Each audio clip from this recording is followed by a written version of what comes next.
Hello and welcome to another informative video of VS classes online. आप आ चुके हैं वीएस क्लासेस के ऑफिशियल प्लेटफॉर्म पे। जैसा कि आपको बैकग्राउंड में दिख रहा होगा, एमपी कांस्टेबल 2026 की तैयारी हम लगातार आपको करवा रहे हैं और लगातार इस संदर्भ में आपको हम बिना रुके वीडियोस दे रहे हैं, चाहे वो स्टैटिक जीके मध्य प्रदेश या भारत की बात हो, स्टैटिक जीके मध्य प्रदेश या विश्व की बात हो, या रीजनिंग, मैथ, साइंस, इससे जुड़े हर दिन आपको अल्टरनेट डेज में आपको वीडियोस मिल ही रहे हैं। हमारा जो लक्ष्य है, अब की बारी वर्दी हमारी एमपी कांस्टेबल 2026 के लिए आपको कंप्लीट प्रिपरेशन करवाना। फ्री बैच आपको मिल जाएगा ओनली ऑन यूट्यूब हमारे चैनल पर वीएस क्लासेस के। बात कर लें अगर आपको, क्योंकि ये इंफॉर्मेशन आपको हर वीडियो में दी जाती है, जो भी नए बच्चे हैं उनके लिए हम हर वीडियो में ये इंफॉर्मेशन वापस से बताते हैं।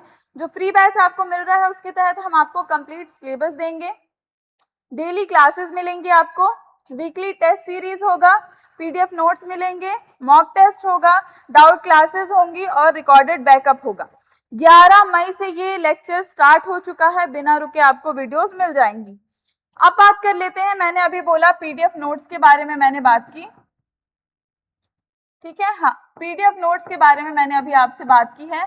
तो ये क्यूआर जो है, इसके तहत जब आप इसे स्कैन करेंगे, ये हमारे टेलीग्राम चैनल का क्यूआर कोड है, जब आप इसे स्कैन करेंगे तो आपको फ्री पीडीएफ और नोट्स मिल जाएंगे। जो भी पीडीएफ आपको नहीं मिल रहा है टेलीग्राम पे, तो आप उसके लिए हमें टेलीग्राम पे मैसेज करिए, ठीक है। टेलीग्राम पे ही मैसेज करिए क्या टॉपिक है, लेक्चर नंबर क्या है, so that we can provide.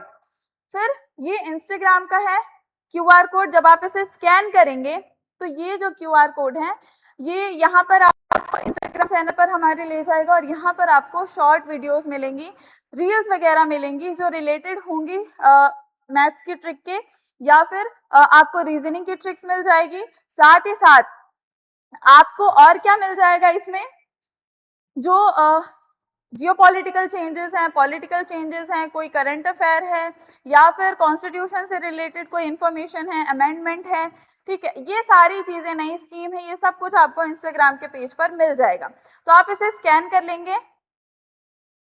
अब एक और इंफॉर्मेशन, ऑफलाइन हमारे पास बहुत सारे ऐसे कॉन्टेक्ट्स जो है आ रहे हैं, ऑफलाइन हमारे पास इंक्वायरी आ रही है, क्योंकि हमारे यहाँ अभी जो है MP constable, hospital assistant, MPPSC, ये कुछ बैचेस हैं, स्कूल के हैं, ये सारे अभी चल रहे हैं। तो इसके लिए हमारे पास क्वेरीज आ रही हैं। जो भी बच्चे हैं जो जुड़ना चाहते हैं, जो आसपास के हैं, वो इस नंबर को नोट कर लेंगे, इस पर कॉल कर लेंगे हमें। साथ ही साथ जो हमसे ऑनलाइन भी जुड़ना चाहते हैं, कोई पीडीएफ चाहिए या कुछ इंक्वायरी है, तो वो भी इसी नंबर पर कॉल कर सकते हैं। ये कुछ बेसिक इंफॉर्मेशन है जो हर सेशन में आपको दी जाती है, हर लेक्चर में दिया जाता है, ताकि आपको पता हो कि किस राह पर हम जा रहे हैं। बात कर लेते हैं आज के बहुत ही महत्वपूर्ण टॉपिक की। आज का विषय है जो हम पढ़ रहे थे, ऑब्वियसली आपको पता है, यूनेस्को के बारे में हमारा लेक्चर चल रहा था,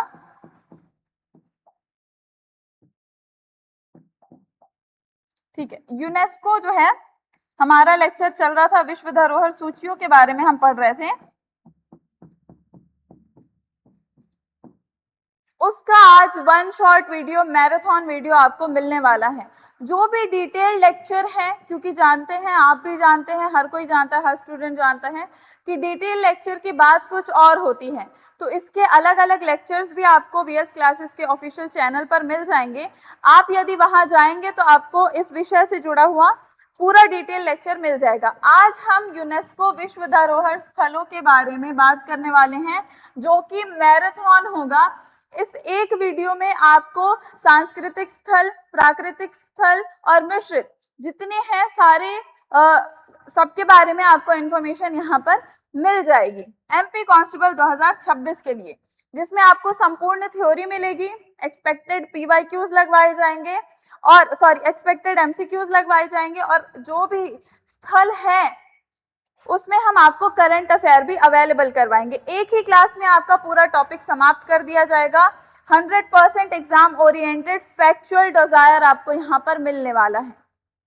तो यहाँ पर आपको लेक्चर की स्टार्टिंग के बारे में समझ में आ गया। चलिए अब कुछ बेसिक चीजें जो है वो जान लीजिए। जैसे कि हम यूनेस्को के बारे में पढ़ने वाले हैं, ठीक है, तो यूनेस्को क्या है? यूनेस्को एक संस्था है जो दुनिया भर के लिए काम करती है और शिक्षा के माध्यम से शांति फैलाने का काम करती है। यानी जो भी महत्वपूर्ण झीलें हैं या कोई इमारत है या कोई स्थल है जो अपने आप में कुछ यूनिवर्सल, कुछ अलग उनकी आउटस्टैंडिंग वैल्यूज हैं, उसके कारण जो है उन्हें उन स्थलों को, उन झीलों को विश्व धरोहर सूचियों में शामिल किया जाता है। ठीक है, आउटस्टैंडिंग यूनिवर्सल वैल्यू के कारण। क्या बताया मैंने?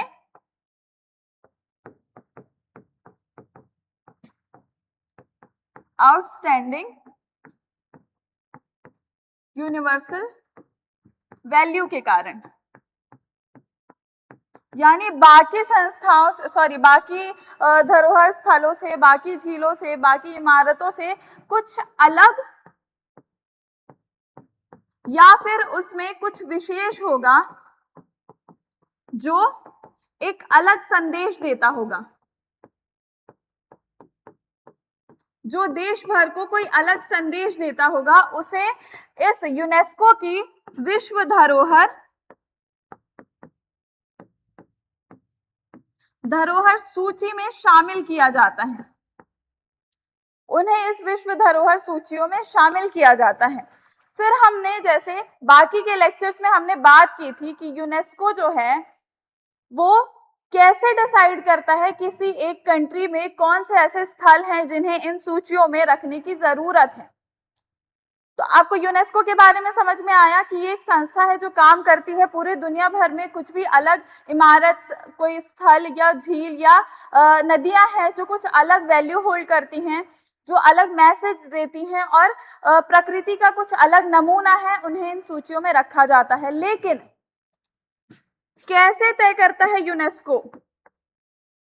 जैसे अगर हम भारत की बात करते हैं तो भारत की एक संस्था है जिसे ASI बोला जाता है, जिसका मतलब है आर्कियोलॉजिकल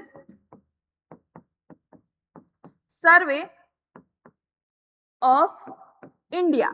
एकदम जीरो से, लेकिन डिटेल में सब कुछ आपको बताया जाएगा यहाँ पर। तो भारत, अब यूनेस्को कैसे तय कर रहा है कि भारत से कौन सी ऐसी संस्था है? तो भारत में एक संस्था है आर्कियोलॉजिकल सर्वे ऑफ इंडिया, जो पुरातत्वविद हैं, जो काम करते हैं, आर्कियोलॉजिस्ट हैं, उनकी एक संस्था है। ये क्या करती है? नॉमिनेशंस भेजती है, नॉमिनेशंस भेजती है यूनेस्को के पास कि हमारे देश में कुछ ऐसे झीलें, इमारतें, धरोहर या नदियां हैं जो ये इन जो सूचियां हैं उनको फुलफिल करती हैं, इन क्राइटेरियाज को फुलफिल करती हैं। अच्छा, अब यहाँ पर क्राइटेरिया की भी बात आ रही है। तो क्राइटेरिया क्या क्या है?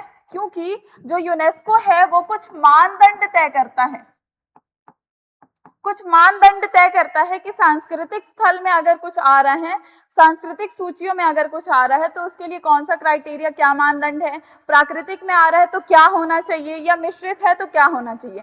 उन मानदंडों के बारे में भी अभी बात करेंगे, लेकिन पहले ये समझते हैं। तो ये अभी अपन डिस्कस करेंगे, ठीक है। तो ये नॉमिनेशंस ASI ने भेज दिया। अब इन नॉमिनेशंस को भेजने के बाद एक एडवाइजरी कमेटी है, दो एडवाइजरी कमेटी हैं। ये सारा कुछ आपको डिटेल में और मिल जाएगा अच्छे से लेक्चर्स में। तो एडवाइजरी कमेटी है दो, कौन कौन सी है? पहली, international council for conservation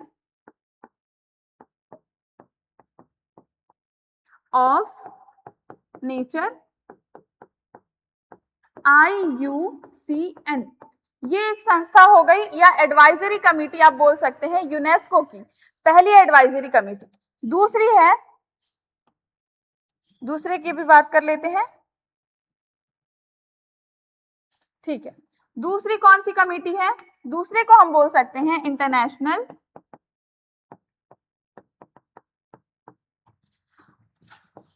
committee for monuments and sites. ठीक है, तो क्या बताया मैंने, भारत का जो संस्था है आर्कियोलॉजिकल सर्वे ऑफ इंडिया, वो नॉमिनेशंस भेजता है किसके पास, एडवाइजरी कमेटी के पास और यूनेस्को के पास। यूनेस्को की दो कमेटियां हैं एडवाइजरी कमेटी, पहली है international council for conservation of nature, दूसरी है international committee for monuments and sites. ये दोनों जो एडवाइजरी कमेटी हैं वो ये तय करती हैं कि भारत से जो भी नॉमिनेशंस आए हैं उसमें ऐसे कौन से हैं जिन्हें हम इन धरोहर स्थलों में शामिल कर सकते हैं।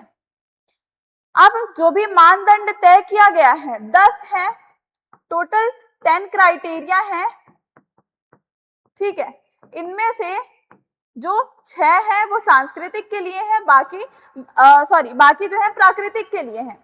तो ये मानदंडों को देख करके एडवाइजरी कमेटी जो है वो तय करती है कि आए हुए नॉमिनेशंस में से किन्हें यूनेस्को की विश्व धरोहर सूचियों में शामिल करना है।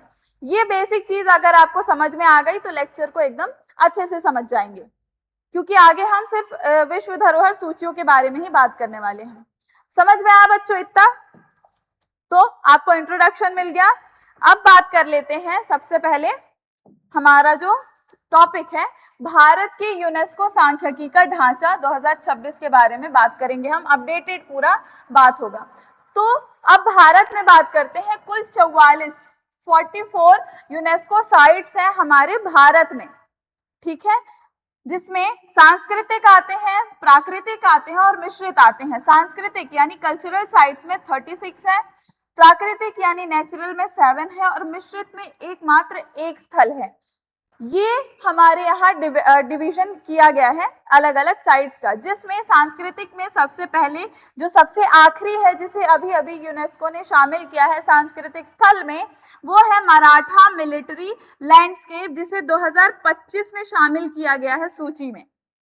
ये क्या है, मराठा मिलिट्री जो लैंडस्केप है, वो जो मराठास थे उनके सैन्य अभ्यास या सेना का जो अलग अलग जगह था, ये उन अलग अलग जगहों को शामिल किया गया है जो नवीनतम है। अगर प्राकृतिक की बात करें तो आप काजीरंगा, सुंदरबन को भी उदाहरण में रख सकते हैं। मिश्रित में केवल एक है जिसे कंचनजंगा बोला जाता है। विश्व में भारत का स्थान 6ठा है। इटली, चीन, स्पेन, जर्मनी और फ्रांस के बाद भारत का 6वां स्थान है, जिसके सबसे ज्यादा धरोहर सूचियां यूनेस्को में शामिल हैं। यूनेस्को में शामिल होने में जो हमारा देश है वो 6वें स्थान पर आता है, यानी 44 साइट्स जो है रजिस्टर्ड हैं। समझ में आया? अब बात कर लेते हैं यूनेस्को चयन मानदंड की। तुलनात्मक मैट्रिक्स समझिए, सांस्कृतिक, प्राकृतिक और मिश्रित की बात कर रहे हैं। मुख्य फोकस की अगर बात करें तो सांस्कृतिक स्थलों में मानव कला या मानव के द्वारा ह्यूमन मेड जो साइट्स होंगी उन्हें शामिल किया जाता है सांस्कृतिक स्थलों में। प्राकृतिक स्थलों की यदि बात करते हैं तो प्रकृति ने जिन्हें खुद से गढ़ा है, जो प्रकृति के द्वारा खुद बनाए गए हैं, उन्हें प्राकृतिक स्थलों में शामिल किया जाता है। और मिश्रित में वो शामिल होते हैं जो इन दोनों के मानदंडों को एक एक मानदंड फुलफिल कर दें, अगर एक एक क्राइटेरिया फुलफिल कर दें तो उन्हें इसमें शामिल कर दिया जाता है मिक्स्ड में। अब एक बार रीड करके समझते हैं। मानव कला, मंदिर या स्मारक सांस्कृतिक में आते हैं। प्राकृतिक की अगर बात करेंगे तो wild life sanctuaries, national park जो है वो प्राकृतिक में आते हैं, जैसे राष्ट्रीय उद्यान, वन्य जीव, भू विज्ञान, ये सारे जो है ये प्राकृतिक में आते हैं। अब मिश्रित की अगर बात करें तो प्राकृतिक परिदृश्य भी होना चाहिए, साथ ही साथ गहरी सांस्कृतिक परंपरा भी होनी चाहिए, यानी ह्यूमन मेड भी हो, सांस्कृतिक परंपरा भी हो, तो वो संस्कृति वाले मानदंड से आ जाएगा। और प्रकृति के द्वारा भी गढ़ा गया हो तो वो मिश्रित में शामिल हो जाएगा।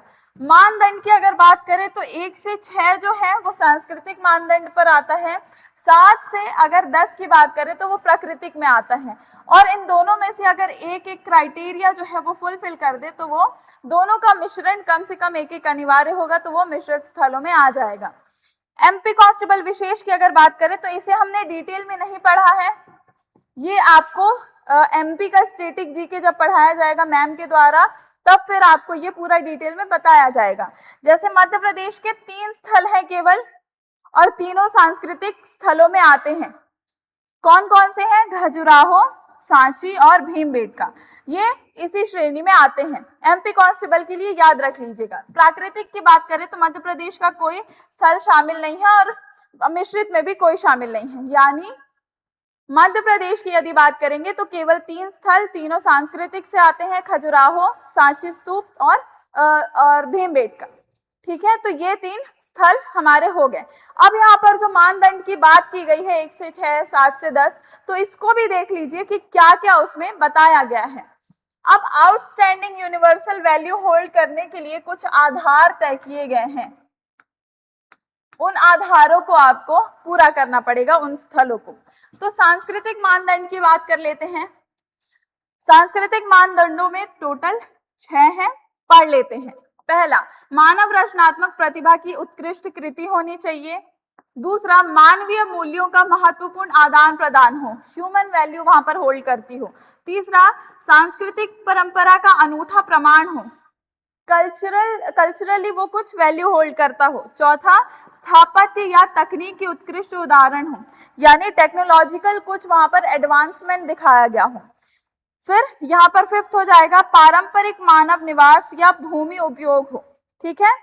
छठा हो जाएगा, जीवित परंपराओं और मान्यताओं से जुड़ाव हो, यानी अपनी मान्यताओं से, कल्चर से, वैल्यू से वहां पर कुछ कनेक्ट हो उस जगह में, तो उसे शामिल कर दिया जाएगा सांस्कृतिक में। बात कर लेते हैं प्राकृतिक मानदंडों की, जो 7 से 10 आते हैं। 7वां बोलता है अद्वितीय प्राकृतिक सौंदर्य, यानी बहुत खूबसूरती से कोई जो जगह है वो दिखती हो तो उसे प्राकृतिक में शामिल किया जाएगा। 8वां बोलता है पृथ्वी के इतिहास के महत्वपूर्ण चरण पर हो। 9वां बात करता है पारिस्थितिकी और जैविक प्रक्रियाएं। 10वां बात करता है जैविक विविधता, यानी बायोडायवर्सिटी की यहाँ पर बात हो रही है।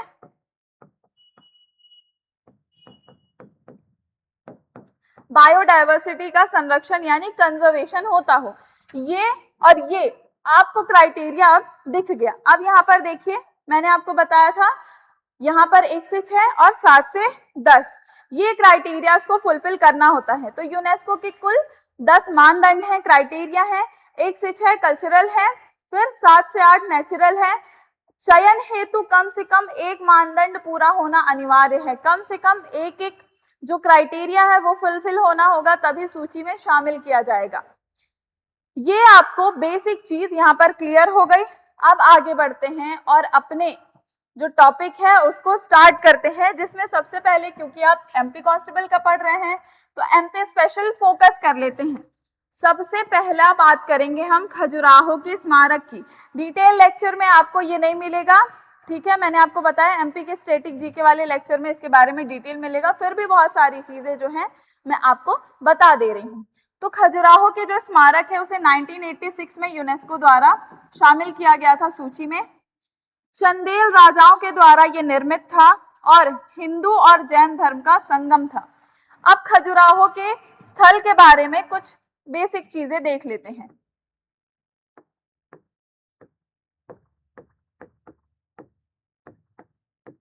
सबसे पहले कब शामिल किया गया? 1986 में इसे शामिल किया गया था। दूसरी बात, मध्य प्रदेश का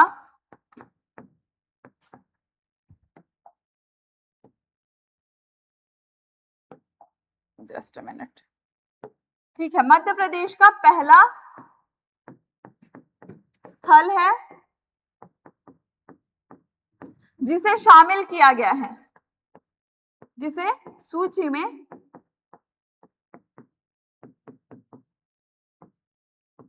शामिल किया गया। दूसरा बात करते हैं खजुराहो की। जब हम बात कर रहे हैं तो यहां पर आपको कामुक प्रतिमाएं दिखेंगी। जब आप यहां पर विजिट करेंगे तो कामुक प्रतिमाएं मिलेंगी जो वर्ल्ड फेमस हैं,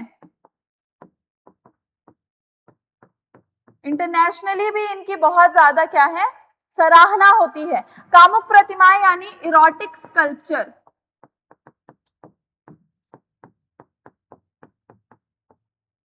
इरोटिक स्कल्पचर आपको मिलेगा। और चौथी जो खास बात है वो क्या है, यहाँ पर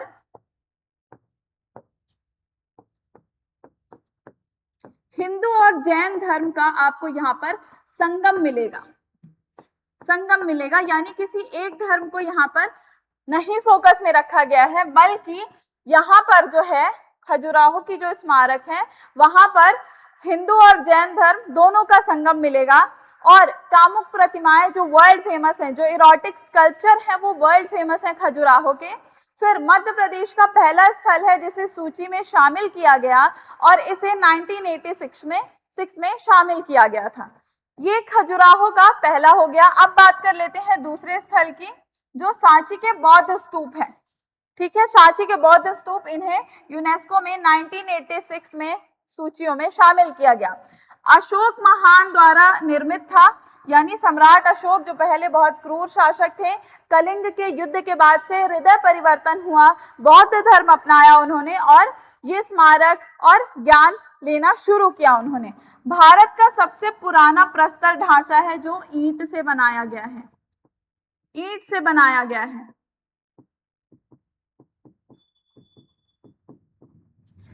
ये हमारा दूसरा हो गया मध्य प्रदेश का।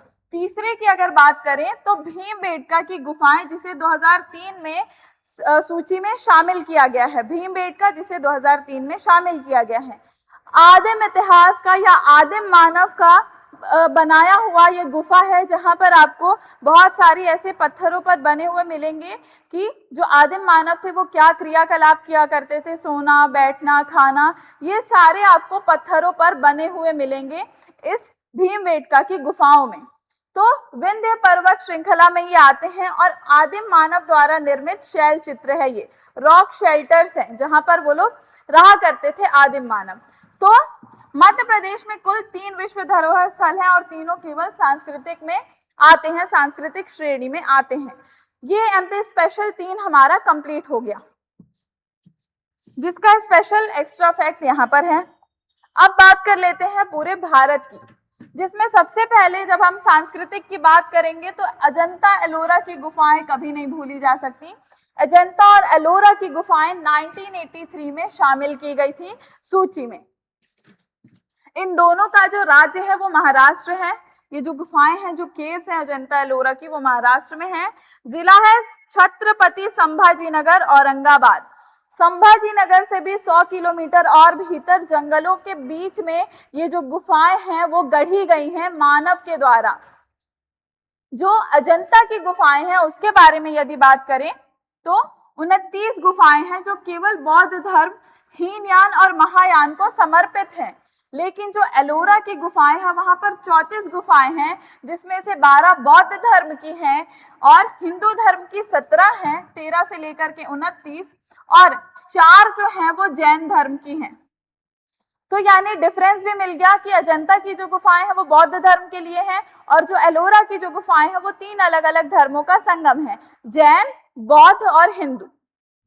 ठीक है, नदी की अगर बात करेंगे तो अजंता की जो नदी पड़ती है वो वाघोरा नदी है। और यहाँ पर अगर निर्माता की अगर बात करेंगे एलोरा की तो राष्ट्रकूट, कलचुरी वंश और यादव वंश। एक बार इसको पूरा करते हैं। अब अजंता की जो गुफाएं हैं वहां पर प्रथम या प्रमुख जो चित्र है पद्मपाणि बोधिसत्व है, गुफा संख्या 1 में। पद्मपाणि बोधिसत्व यानी पद्म का मतलब होता है कमल, पाणि का मतलब होता है हाथ। एक ऐसा चित्र बनाया गया है गुफा संख्या 1 में अजंता की गुफाओं में, जिसमें बुद्ध को कमल लिए हुए मुस्कुराते हुए दर्शाया गया है, जिसे पद्मपाणि बोधिसत्व बोला गया है। और इस पूरी गुफाओं में बौद्ध धर्म के विकास के बारे में, बुद्ध के जीवन के बारे में अलग अलग चीजें, गाथाएं उकेरी गई हैं, जिसे खोद खोद करके, कुरेद करके फ्रेस्को पेंटिंग जिसको बोलते हैं, फ्रेस्को पेंटिंग बोला जाता है, उस वास्तुकला का इस्तेमाल करके यहाँ पर काम किया गया है। अब गुफा संख्या 1 के बारे में आपने जान लिया, गुफा संख्या 26 के बारे में भी जानिए। गुफा संख्या 26 बात करता है महापरिनिर्वाण की।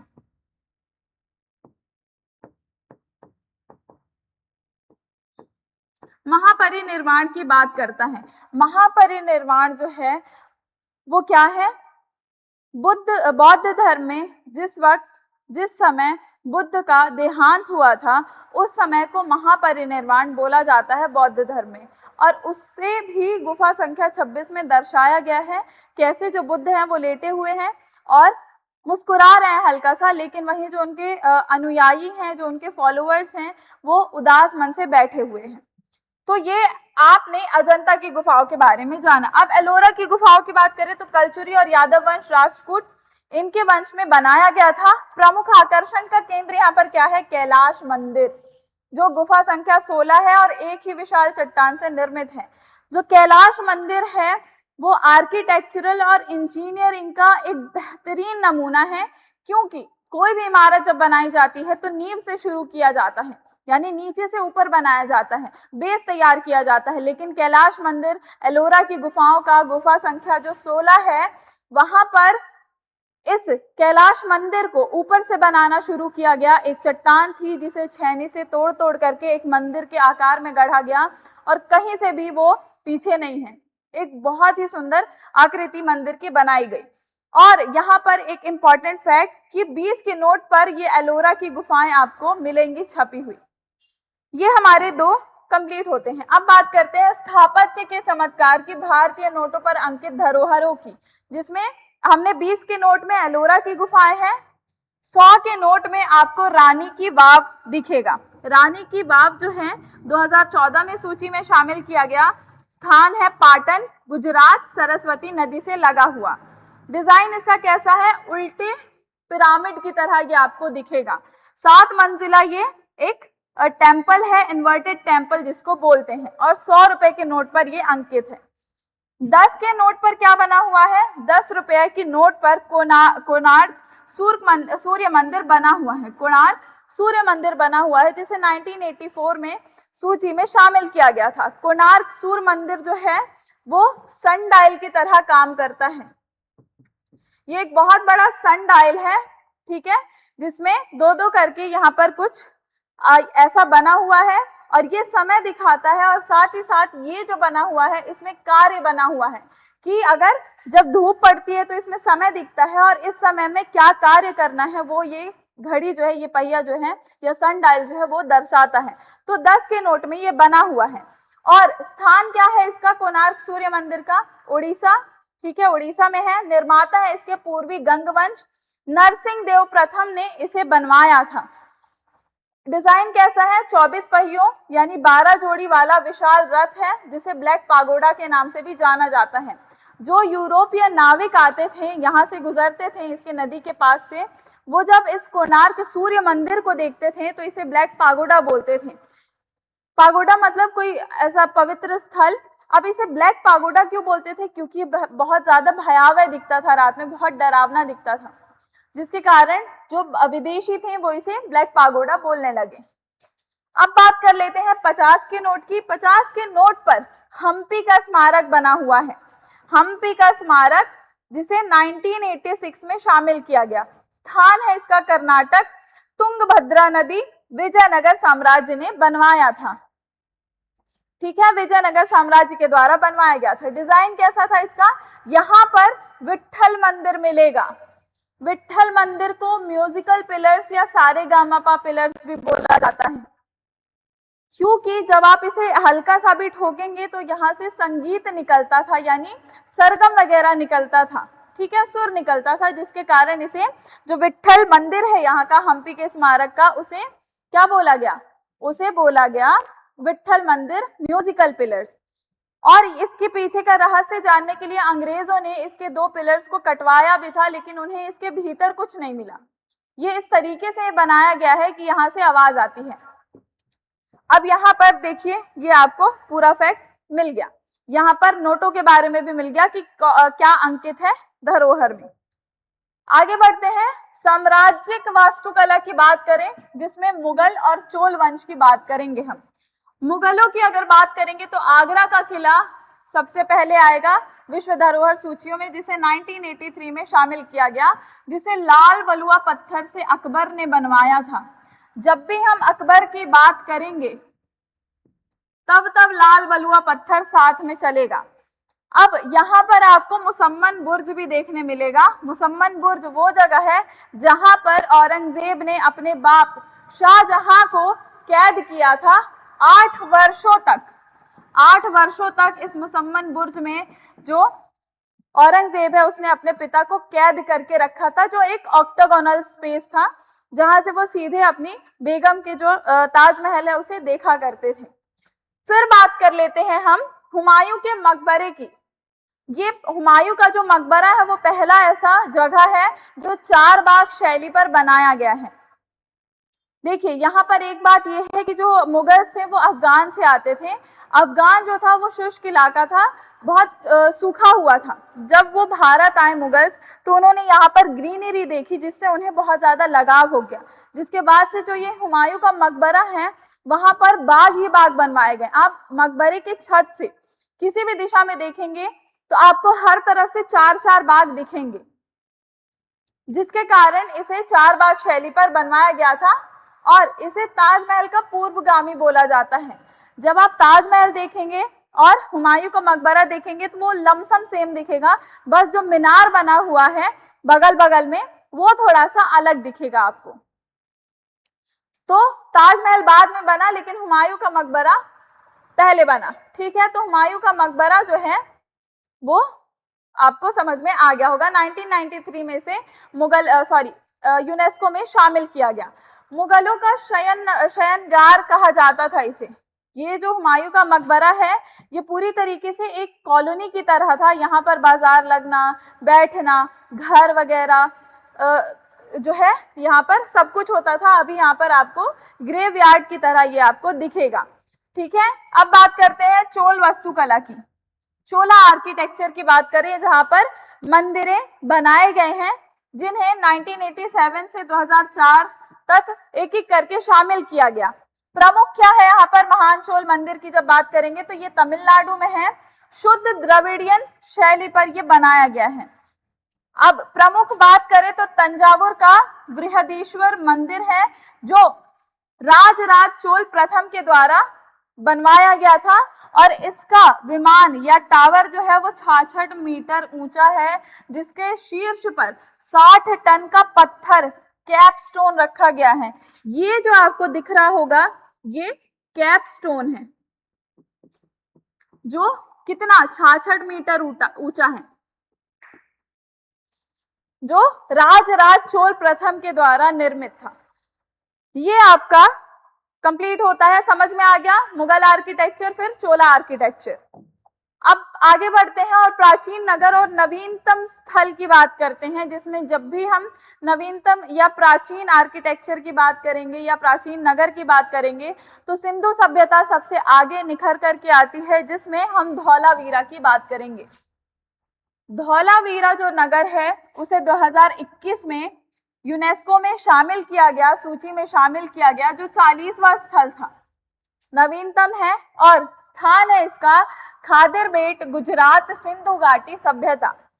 धौलावीरा ऐसा नगर नियोजन था जहां पर 3 वर्गीकरण किया गया था नगरों का। जब आप सिंधु सभ्यता के सारे नगर को देखेंगे तो 2 में विभाजित किया गया था नगर को, एक उत्तरी टीला और एक नवीनतम टीला। ठीक है, यानी अलग अलग 2 बांटे गए थे, लेकिन इसमें आपको 3 मिलेगा, जिसमें पहला दुर्ग कहलाया, दूसरा मध्यम नगर कहलाया और तीसरा निचला नगर कहलाया। जिसमें दुर्ग जो था वहां पर जो प्रमुख प्रशासनिक अधिकारी थे वो रहा करते थे, मध्यम नगर में सैनिक वगैरह रहा करते थे और निचले नगर में कृषक वगैरह रहते थे, कृषक या आम नागरिक रहते थे, आम नागरिक रहते थे। यहां पर आप मान लीजिए सैनिक वगैरह। जब आप दुर्ग की बात करेंगे ये उच्चतम टीला था जहां पर प्रशासनिक अधिकारी रहते थे।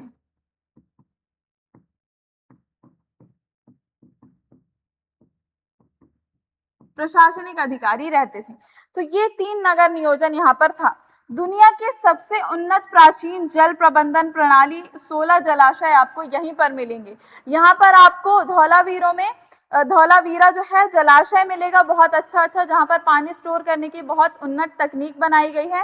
साथ ही साथ बहुत अच्छा स्टेडियम मिलेगा आपको, जहाँ पर हो सकता है वो लोग युद्ध करते होंगे या फिर प्रैक्टिस करते होंगे या कुछ खेल वगैरह होता होगा। ठीक है, तो ये यहाँ पर आपने धौलावीरा के बारे में जाना, जिसे 2021 में शामिल किया गया, जो 40वां स्थल था। अब बात कर लेते हैं शांति निकेतन की, जो रविंद्रनाथ टैगोर जी के द्वारा बनवाया गया था, जो पहले आश्रम था, बाद में गुरुकुल बनाया गया, उसके बाद से आज जो ये शांति निकेतन है ये विश्वविद्यालय के तौर पर चल रहा है। यानी पहले आश्रम, फिर गुरुकुल, फिर विश्वविद्यालय। बात है शांति निकेतन की, जो 2023 में इसे शामिल किया गया, जो 41वां स्थल है विश्व सूची में शामिल होने वाला। ये पश्चिम बंगाल में है, रविंद्रनाथ टैगोर द्वारा स्थापित विश्व भारती में इसे शामिल किया जाता है, जो शिक्षा का एक प्रमुख केंद्र कह सकते हैं, माना जाता है। फिर बात कर लेते हैं चराइदेव मोइदम की। ये एक ग्रेव यार्ड है,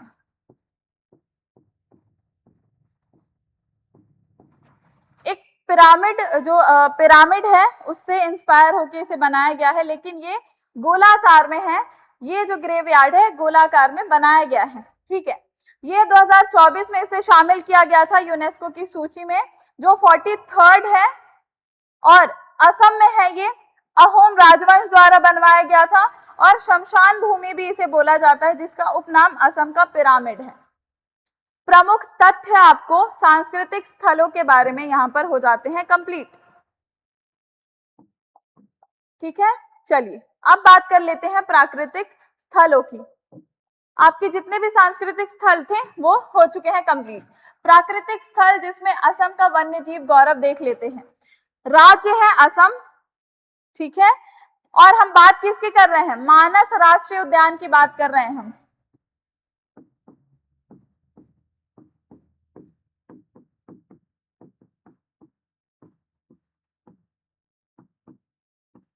ठीक है, राज्य है असम। नदियां कौन कौन सी लगती हैं? तो ब्रह्मपुत्र, डिफलू और मानस, ये नदियां हैं, और सूची में इसे 1985 में शामिल किया गया था।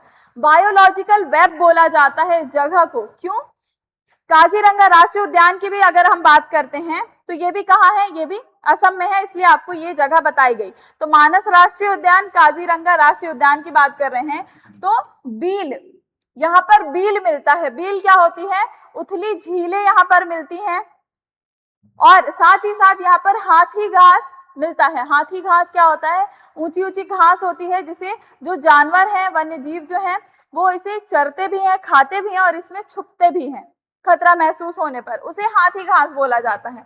यहाँ पर काजीरंगा राष्ट्रीय उद्यान में एक सींग वाला गैंडा मिलेगा, जो दुनिया के 65% आबादी, यानी जो 100% आबादी है पूरी दुनिया में, उसका 65% आपको इस उद्यान में मिलेगा, भारत में मौजूद है। यहाँ पर जंगली जल भैंसा मिलेगा आपको, और रॉयल बंगाल टाइगर मिलेगा, जो उच्च घनत्व में है, हैवी डेंसली पॉपुलेटेड है वो यहाँ पर। मानस राष्ट्रीय उद्यान की हमने बात करनी है। अब काजीरंगा राष्ट्रीय उद्यान के बारे में पता चला, अब बात करते हैं मानस राष्ट्रीय उद्यान की। इन दोनों को 1985 में शामिल किया गया है असम में। अब बात करते हैं मानस की विशेषता की। तो हिमालय की तलहटी, बाभर और तराई का संगम है यहाँ पर, और दुर्लभ प्रजातियों की अगर बात करें तो यहाँ पर पिग्मी हॉग मिलेगा, जो दुनिया का सबसे छोटा सुअर माना जाता है। फिर गोल्डन लंगूर आपको यहाँ मिलेगा, जो स्थानिक वहां का एक जानवर माना जाता है, बंदर है। ठीक है, ये आपको प्राकृतिक 2 स्थल कंप्लीट हो गए। आगे बढ़ते हैं आर्द्र भूमि यानी वेटलैंड की भी बात कर लेते हैं। वेटलैंड और मैंग्रोव साम्राज्य की बात करते हैं। सबसे पहले आएगा इसमें केवलादेव राष्ट्रीय उद्यान, जिसे 1985 में शामिल किया गया था, जो राजस्थान में स्थित है। ये पक्षियों का स्वर्ग माना जाता है। यहाँ पर बहुत सारे पक्षी, लगभग 65,000 के आसपास तक पक्षी यहाँ पर अलग अलग दिख जाते हैं आपको। उपनाम की यदि बात करें तो पक्षियों का स्वर्ग बोला जाता है, जिसका पूर्व नाम पहले भरतपुर पक्षी अभयारण्य था, यानी बर्ड सेंचुरी। दिख रहा है आपको?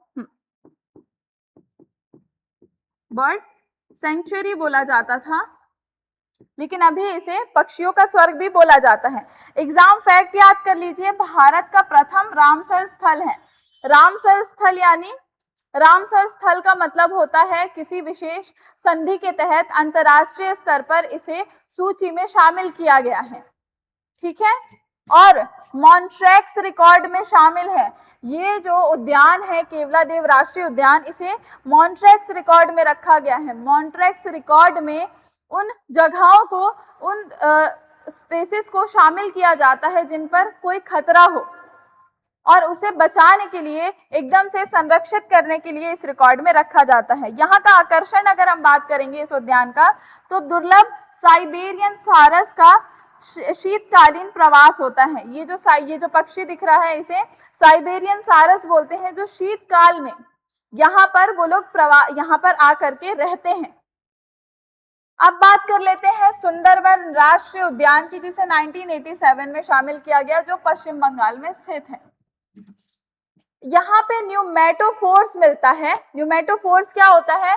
ये दलदली जमीन में ये जड़ें रहती हैं जो सांस लेने के लिए ऊपर आती हैं, जिसे आप आंखों से देख सकते हैं इन जड़ों को सांस लेता हुआ, जिसे न्यूमेटोफोर्स बोला जाता है। ये विशेष श्वासन जड़ें कहलाती हैं जो सुंदरी वृक्ष में मौजूद होती हैं। जैसा कि आप ये देख रहे हैं, ये पानी है और इसमें से ये जो जड़ें हैं ये ऊपर आ रही हैं। सुंदरी वृक्ष में न्यूमेटोफोर्स पाया जाता है सुंदरबन राष्ट्रीय उद्यान में। प्रमुख जीव यहाँ पर कौन कौन पाए जाते हैं? तो यहाँ पर खारे पानी से में तैरने के अभ्यास रॉयल बंगाल टाइगर आपको मिलेंगे, ऐसे टाइगर्स जो यहाँ पर पानी में तैर सकते हैं। विशेषता क्या है? दुनिया का सबसे बड़ा मैंग्रोव वन यहीं पर पाया जाता है। 1987 पश्चिम बंगाल सुंदरबन राष्ट्रीय उद्यान होता है कंप्लीट। केवलादेव के बारे में भी आपने पढ़ लिया। अब हिमालयी जैव विविधता, बायोडाइवर्सिटी के बारे में बात कर लेते हैं, ठीक है। स्थान है उत्तराखंड, किसकी बात कर रहे हैं? नंदा देवी की भी बात करेंगे और ग्रेट हिमालयन राष्ट्रीय उद्यान की भी बात करेंगे। स्थान क्या है? उत्तराखंड है, चमोली, पिथौरागढ़, गढ़वाल हिमालय। यूनेस्को में जो नंदा देवी है उसे 1988 में शामिल किया गया था। नंदा देवी जिसे फूलों की घाटी बोलते हैं, और उसमें देखिए नंदा देवी जो है वहां पर फूलों की घाटी भी आती है, जिसे 2005 में शामिल किया गया है। नंदा देवी को अकेले 1988 में, 2005 में फूलों की घाटी को। यहाँ की अगर भूगोल की बात करें तो नंदा देवी जो है वो 7,816 मीटर ऊंची है, जो भारत की दूसरी सबसे ऊंची चोटी मानी जाती है। नदियां कौन कौन सी हैं? तो पुष्पावती नदी है यहाँ पर, फूलों की घाटी से बहती है। जो फूलों की घाटी है, पूरा फूल वगैरह लगा हुआ है पास में, बगल बगल में, और बीच से ये जो पुष्पावती नदी है वो बहती है। सोचिए कितना खूबसूरत दिखता होगा। तो क्यों ना इसे शामिल कर ही दिया जाए, यही सोच करके शायद इसे शामिल किया गया होगा। नंदा देवी फूलों की घाटी ये शामिल किया गया। स्थान है गढ़वाल हिमालय। नंदा देवी भारत की दूसरी सबसे ऊंची चोटी। वनस्पति की बात करें तो उच्च पर्वतीय अल्पाइन घास यहाँ पर पाया जाता है, जिन्हें बुग्याल्स कहा जाता है। बहुत अलग किस्म की वनस्पति है जिसे बुग्याल बोला जाता है, वो यहाँ पाया जाता है। प्रमुख जीव की अगर बात करेंगे तो हिम तेंदुआ, जिसे स्नो लेपर्ड बोलते हैं, वो यहाँ पर पाया जाता है। ग्रेट हिमालयन राष्ट्रीय उद्यान की भी बात कर लेते हैं। 2014 में इसे शामिल किया गया यूनेस्को में। हिमाचल प्रदेश में ये स्थित है, ग्रेट हिमालयन राष्ट्रीय उद्यान। संरक्षण की अगर बात करें तो नो हाइड्रो जोन बनाया गया है, यानी यहाँ पर आसपास में कोई बांध नहीं बनाया जाएगा, ये पूरी तरीके से रिस्ट्रिक्टेड है। और संरक्षण कर रहे हैं यहाँ जुझुराना की पश्चिमी ट्रैंगोपैन पक्षी है, उसका जो संरक्षण का काम यहाँ पर चल रहा है जुझुराना का, जिसके लिए सफल ब्रीडिंग करवाई जा रही है यहाँ पर, ठीक है, यानी आर्टिफिशियल ब्रीडिंग करवाई जा रही है। ये हिमालय जैव विविधता की बात हो गई। अब वैश्विक जैव विविधता हॉटस्पॉट की बात करते हैं। हॉटस्पॉट यानी वो विशेष स्थल जहां पर फ्लोरा एंड फाउना की बहुत सारी स्पीशीज, बहुत सारी प्रजातियां पाई जाती हों जो और कहीं नहीं पाई जाती हों, दुनिया में केवल एक जगह पाया जाता हो, उसे हॉटस्पॉट बोला जाएगा। फैक्ट फाइल की बात करते हैं, पश्चिमी घाट सह्याद्री की बात कर रहे हैं जो 2012 में जिसे शामिल किया गया। इसका विस्तार जब आप देखेंगे तो 6 राज्यों से होकर के गुजरता है। यहां पर आपको दिखाती हूं मैं, गुजरात, दंग, महाराष्ट्र, गोवा, कर्नाटका, केरला और तमिलनाडु, ये जो 6 राज्य हैं, ये जो डंग है ये आपके महाराष्ट्र और गुजरात से लगा हुआ है। ये जो 6 राज्य आपको दिख रहे हैं, यहां तक सह्याद्री पर्वत का जो है विस्तार है, गुजरात से लेकर केरल तक। सर्वोच्च चोटी जो है अनामुड़ी चोटी है, जो 2695 मीटर ऊंची है। अनामड़ी चोटी जो सर्वोच्च चोटी मानी गई है, इन 6 राज्यों में विस्तार है इसका। पारिस्थितिकी तंत्र की बात करें, 10-16 इकोसिस्टम यहाँ पर है। वनस्पतियों की अगर बात करें तो उच्च पर्वतीय क्षेत्रों के समशीतोष्ण वनों का 16 वन कहा जाता है। यहाँ पर जो वन पाए जाते हैं उनमें उन्हें 16 वन भी बोला जाता है। स्थानिक जीव की अगर बात करें, यहाँ पर जो जीव पाए जाते हैं उनकी यदि बात करें तो लॉयन टेल्ड मकाक बोला जाता है। मकाक यहाँ पर पाया जाता है जो शेर जैसी पूंछ वाला बंदर होता है, जिसकी पूंछ जो है वो शेर जैसी रहती है। यानी अगर वो बैठा है और आपने उसे पीछे से देखा और सिर्फ पूंछ दिखी तो आप बहुत ज्यादा डर जाएंगे, लेकिन जब सामने देखेंगे तो वो आपको बंदर दिखेगा। ठीक है, तो शेर की पूंछ वाला ये बंदर है। फिर यहाँ नीलगिरी तहर पाया जाता है, जंगली बकरी है जिसके संरक्षण का भी काम चल रहा है। एमपी कांस्टेबल वाले बच्चे याद रखेंगे, नीलगिरी के संरक्षण की भी बात चल रही है। जब आप शॉर्ट सेक्शन में जाएंगे हमारे लेक्चर्स के, तो वहां पर आपको दिखेगा, मई के करंट अफेयर भी आपको दिखेंगे, जो आपको कम समय में पूरे करंट अफेयर कवर हो जाएंगे। तो जो भी वीडियो देख रहे हैं जल्दी से जल्दी शेयर भी करिए अपने दोस्तों को, ताकि उन्हें भी फ्री लेक्चर्स का एक्सेस मिल सके। यहाँ पर कहाँ पर हम सह्याद्री की बात कर रहे हैं, बैंगनी मेढक भी मिलता है, पर्पल फ्रॉग दिखता है यहाँ पर। अब पश्चिमी घाट 6 राज्यों को छूता है, गुजरात, महाराष्ट्र, गोवा, कर्नाटका, केरल, तमिलनाडु। ये याद रखिएगा। सह्याद्री पर्वत भी प्राकृतिक स्थलों में हो गया कंप्लीट। अब आखिरी, आज के लेक्चर का जो आखिरी है, हमने सांस्कृतिक स्थलों की बात कर ली, प्राकृतिक स्थलों की बात कर ली। अब बात कर रहे हैं भारत का एकमात्र मिक्स्ड साइट जिसे बोला जाता है कंचनजंगा। कहाँ स्थित है? सिक्किम में स्थित है। जीवन रेखा नदी, तिस्ता नदी, ग्लेशियर, जेमू ग्लेशियर जो 26 किलोमीटर लंबा है। अब इसे मिक्स्ड में क्यों रखा गया है? तो कौन कौन से इसने जो है मानदंड पूरे किए हैं, देखिए प्राकृतिक स्तंभ भी है, यानी माउंट कंचनजंगा जो है विश्व की तीसरी सबसे ऊंची चोटी है, यानी प्रकृति के द्वारा गढ़ी गई है। उस चोटी को सबसे ऊंचा किसी ने बनाया तो नहीं होगा, प्रकृति द्वारा निर्मित होगा, इस कारण इसे माउंट कंचनजंगा जो कंचनजंगा है उसे मिक्स्ड में रखा गया। फिर दूसरा कारण है प्रकृति जो इसने पूरा किया है क्राइटेरिया, यहाँ लाल पांडा सिक्किम का राज्य पशु मिलता है और हिम तेंदुआ भी पाया जाता है। ये प्राकृतिक की बात हो गई। सांस्कृतिक स्तंभ क्या है? लेप्चा जनजाति, जो लेप्चा जनजाति है वो सिक्किम की प्रमुख जनजाति है, शेड्यूल ट्राइब है, जिसे रोंगकप भी बोला जाता है। रोंगकप भी बोला जाता है जिसका मतलब होता है चिल्ड्रन ऑफ गॉड। ठीक है, ये जो जनजाति है इसका ये मानना है कि जो कंचनजंगा है वो हमारी रक्षक है, हमारा देवता है, इस ट्राइब का ये मानना है। तो कंचनजंगा को अपनी रक्षक मानती है, यानी सांस्कृतिक स्तंभ हो गया। फिर बौद्ध मान्यताएं भी हैं इस क्षेत्र में। इस क्षेत्र को बेयुल पवित्र गुप्त घाटी भी माना जाता है।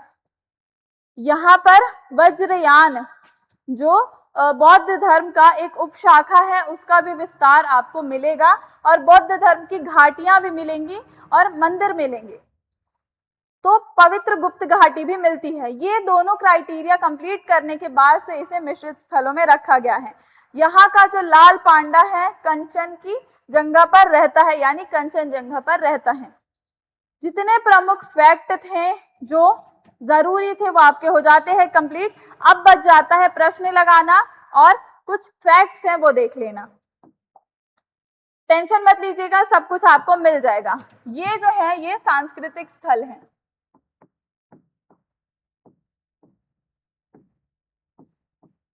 ये सांस्कृतिक स्थल का रैपिड रिवीजन है। चलिए स्टार्ट करें। पूरे लेक्चर हो चुके हैं कंप्लीट। अब एक बार रिवीजन कर लेते हैं और क्वेश्चंस लगा लेते हैं। सबसे पहले सांस्कृतिक में बात कर रहे हैं हम अजंता की गुफाओं के बारे में, जिसका स्थान महाराष्ट्र में स्थित है। 1983 में इसे यूनेस्को में शामिल किया गया। अब यहाँ पर मिलेगा क्या आपको, 29 बुद्ध गुफाएं हैं और पद्मपाणि चित्र मिलता है। लेक्चर देखिएगा पूरा पता चलेगा। दूसरा एलोरा की गुफाएं हैं। एलोरा की गुफा भी महाराष्ट्र में है और इसे भी 1983 में शामिल किया गया। टोटल 34 गुफाएं हैं। यहाँ पर कैलाश मंदिर है और 20 के नोट पर अंकित है एलोरा की गुफाएं। तीसरा बात करते हैं आगरा का किला, जो उत्तर प्रदेश में स्थित है। 1983 में इसे शामिल किया गया। लाल बलुआ पत्थर यहाँ पर मिलेगा आपको। लाल बलुआ का पत्थर जो है उससे बना हुआ है आगरा का किला, और मुसम्मन बुर्ज मिलेगा। चौथा कोणार्क सूर्य मंदिर हमने पढ़ा, जो स्थित है उड़ीसा में। 1984 में शामिल किया गया यूनेस्को में। और ब्लैक पागोडा इसे बोला जाता था, जहां पर जिसे सनडाइल भी बोला जाता है। 24 पहिए हैं और 10 के नोट पर बना हुआ है कोणार्क सूर्य मंदिर। पांचवा सांस्कृतिक स्थल हम्पी के स्मारक, जो कर्नाटक में स्थित है। 1986 में इसे शामिल किया गया सूची में। यहाँ पर विट्ठल मंदिर मिलेगा, संगीत में स्तंभ मिलेगा और 50 के नोट पर यह अंकित है। छठा बात करते हैं फतेहपुर सीकरी की, जो उत्तर प्रदेश में स्थित है। 1986 में इसे शामिल किया गया। यहाँ पर आपको बुलंद दरवाजा मिलेगा, जो गुजरात विजय के बाद बनाया गया था, और यहाँ पर पंचमहल भी मिल जाएगा। सातवां है महान चोल मंदिर, जो तमिलनाडु में स्थित है। 1987 से 2004 तक इसके मंदिरों को शामिल किया गया। और बृहदेश्वरी मंदिर आपको यहाँ मिलेगा, द्रविड़ शैली पे बना हुआ है और ग्रेनाइट से बना हुआ है। अब आठवां है हुमायूं का मकबरा, जो नई दिल्ली में स्थित है। 1993 में शामिल किया गया। ये पहला 4 बाग शैली पर बना हुआ इमारत है और ताजमहल का पूर्वगामी है। नौवां और आखिरी है धौलावीरा, जो गुजरात में स्थित है। 2021 में शामिल किया गया। त्रिस्तरीय शहर नगर नियोजन है और 16 जलाशय यहाँ पर आपको मिल जाएंगे। ये सांस्कृतिक स्थल का रैपिड रिवीजन हो गया। अब प्राकृतिक स्थलों की बात करें तो आता है सबसे पहले काजीरंगा, राज्य है असम। 1985 में शामिल किया गया। मुख्य नदी है ब्रह्मपुत्र और डिफ्लू। और यहाँ पर फ्लैगशिप क्या है, एक सिंग वाला गेंडा पाया जाता है। दूसरा केवलादेव राष्ट्रीय उद्यान राजस्थान में स्थित है। 1985 में शामिल किया गया। अजान बांध है यहाँ पर, बाणगंगा बोला जाता है, और साइबेरियन सारस यहाँ पर मिलेगा। तीसरा मानस है, मानस राष्ट्रीय उद्यान, जो असम में स्थित है। 1985 में शामिल किया गया। मानस बे की यहाँ की प्रमुख नदी है, जल स्रोत है। पिग्मी हॉग यहाँ का फ्लैगशिप है और गोल्डन लंगूर। फिर चौथा बात करते हैं सुंदरबन की, जो पश्चिम बंगाल में स्थित है। 1987 में शामिल किया गया। हुगली और मेघना जो है उसका जल स्रोत है, प्रमुख नदियां हैं। रॉयल बंगाल टाइगर आपको यहाँ पर मिलेगा।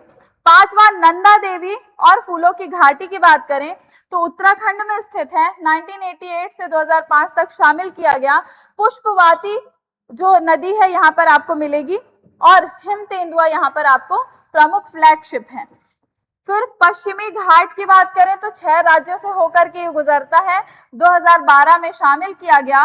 गोदावरी और कृष्णा नदी इसकी सहायक नदियां हैं, मुख्य नदी है। और नीलगिरी तहर और मकाक यहाँ पर फ्लैगशिप है इसका।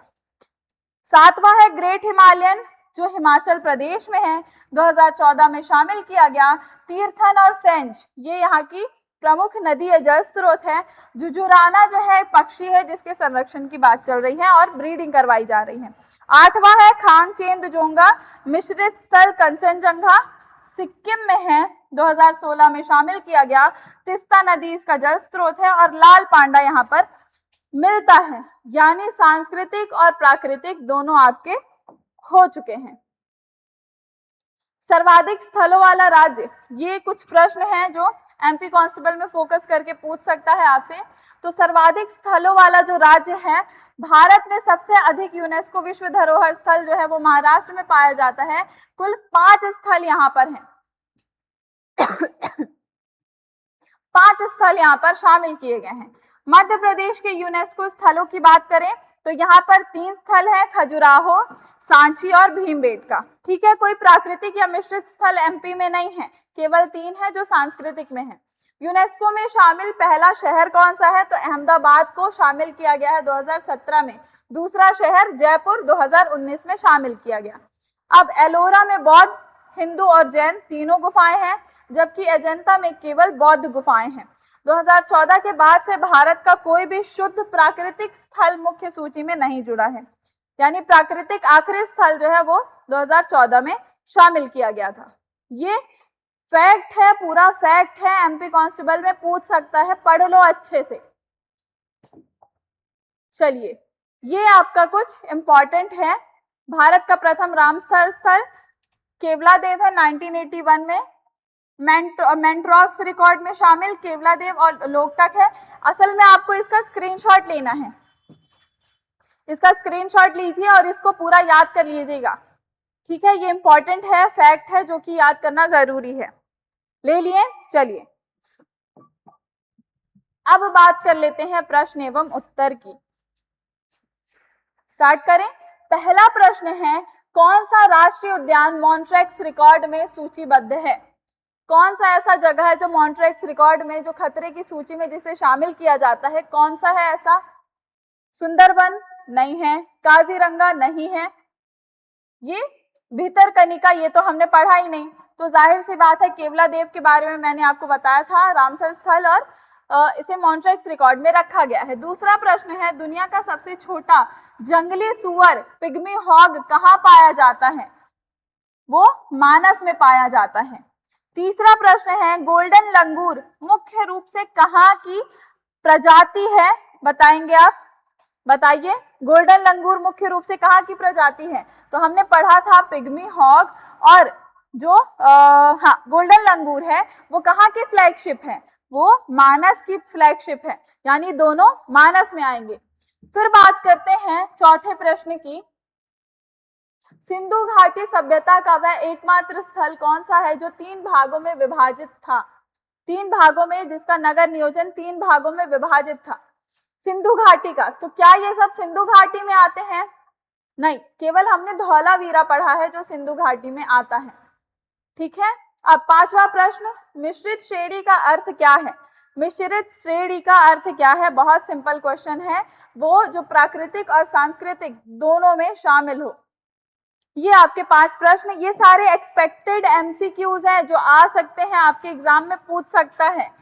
अब कुछ और प्रश्न है, 5 और, इसके बाद कुछ और प्रश्न मैं आपको दूंगी, वो आप कमेंट सेक्शन में उसका आंसर करिए। आप, हमें ये पता चले, क्योंकि व्यूज आ रहे हैं और आप कमेंट में हमें आंसर नहीं दे रहे हैं, ये बहुत बेकार बात है, समझिए। चलिए, छठवां प्रश्न, 100 के भारतीय नोट के पीछे छपा रानी की वाव किस राजवंश के समय बनाया गया था? रानी की वाव, इन्वर्टेड पिरामिड, 7 मंजिला, याद करिए, उसका पूछ रहा है आपसे, किस राजवंश के समय बनाया गया था? कौन सा राजवंश था?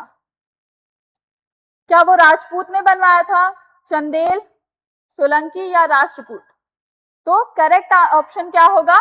सोलंकी, ये आपका करेक्ट ऑप्शन होगा। 7वें प्रश्न की बात करें तो वर्ष 2024 में यूनेस्को सूची में शामिल चराईदेव मोईदम का संबंध किस राज्य से है? किस राज्य से संबंध है यूनेस्को की सूची में शामिल चराईदेव मोईदम का? तो वो असम से जुड़ा हुआ है, ये तो भूलने वाला ही नहीं है। अब 8वां, सवाई जय सिंह द्वितीय द्वारा निर्मित जीवाजी वेधशाला मध्य प्रदेश के किस शहर में स्थित है? जीवाजी वेधशाला, जो हमने अभी जिनके बारे में बात की, सवाई जय सिंह, उन्होंने जंतर मंतर बनवाया था, याद होना चाहिए आपको, जंतर मंतर बनवाया था। और ये कहाँ स्थित है? जीवाजी वेधशाला मध्य प्रदेश के किस शहर में स्थित है? बताइए। भोपाल, ज्यादातर लोग इसका भोपाल ही लगाएंगे, भोपाल मत लगाइएगा, उज्जैन लगाइएगा, ये सोचिएगा कि कोई स्पिरिचुअल प्लेस की बात हो रही है। अब 9वां प्रश्न, एलोरा का प्रसिद्ध कैलाश मंदिर किस गुफा संख्या में है? एलोरा की गुफाओं की बात की थी, जहां 3 धर्मों का संगम मिलेगा, आपसे पूछ रहा है कैलाश मंदिर कौन सी गुफा संख्या में है? बता देंगे, गुफा संख्या 16, गुफा संख्या 16 में स्थित है। आज का आखिरी प्रश्न, किस इमारत को ताजमहल का पूर्वगामी बोला जाता है या ताजमहल के जैसा बना हुआ है, जिसे देख करके ताजमहल बनाया गया होगा, तो वो हुमायूं का मकबरा है। ठीक है, हुमायूं का मकबरा जो है आपको ताजमहल की तरह दिखेगा, लेकिन उसकी जो मीनारें हैं वो थोड़ा बहुत डिफरेंट दिखेगा। ये वो प्रश्न थे जो हम मिलकर के सॉल्व करने वाले थे। अब ये वो प्रश्न हैं जिनके आंसर आप देंगे हमें कमेंट सेक्शन में। जल्दी से फोटो लीजिए, स्क्रीनशॉट लीजिए, फिर आगे बढ़ते हैं। आगे क्या पढ़ना, आपका लेक्चर हो जाता है यहाँ पर कंप्लीट, यानी आपका यूनेस्को वर्ल्ड हेरिटेज साइट जो है वो पूरी तरीके से हो जाता है कंप्लीट विथ करंट अफेयर, संपूर्ण थ्योरी, एक्सपेक्टेड एमसीक्यूज, सारे जितने भी एंगल्स हैं सब कुछ कवर हो गए आपके एक लेक्चर में।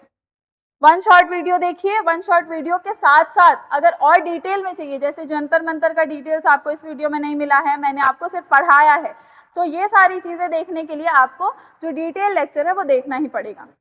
ठीक है, तो ये लेक्चर भी देखिए, साथ ही साथ शॉर्ट सेक्शन में भी जाइए, वहां पर भी आपको करंट अफेयर मिलेगा।